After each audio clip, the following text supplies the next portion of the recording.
निर्वाचन के इस खेल में क्या बड़ी पूंजी की भी कोई भूमिका है? यही तो मैं कह रहा था जी, ये अडानी वगैरह क्या है? हाँ, एक बात स्पष्ट कर दूं, मैंने कहा था कि अडानी जी मोदी जी के मित्र नहीं है, फिर मैंने उसको स्पष्ट नहीं किया। अडानी जी मोदी जी के मित्र नहीं है, उनके पार्टनर हैं। ये पॉलिटिकल पार्टनरशिप।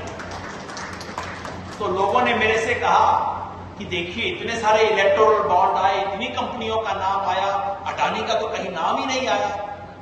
मैंने कहा अरे भले आदमी, कोई अपने आप को चंदा थोड़ी देता, चंदा तो दूसरे को दिया जाता है, अपने आप को चंदा थोड़ी देगा अडानी।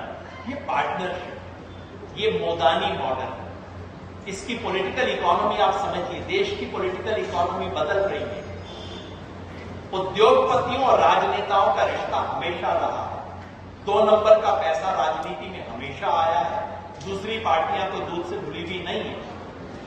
लेकिन इस तरह से बेशर्मी से एक औद्योगिक घराने के साथ पूरे देश की सत्ता को जोड़ देना, और भारत के अंदर नहीं, श्रीलंका की पार्लियामेंट में ये सवाल उठा।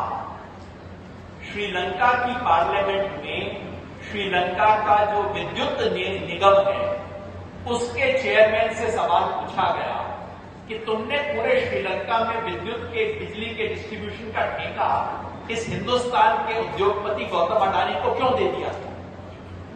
प्रॉपर पार्लियामेंट्री हियरिंग है, और पार्लियामेंट्री हियरिंग में एक एक शब्द रिकॉर्ड किया जाता है। उसने कहा जी मैं क्या करता, मेरे को तो प्रेसिडेंट का फोन आया था,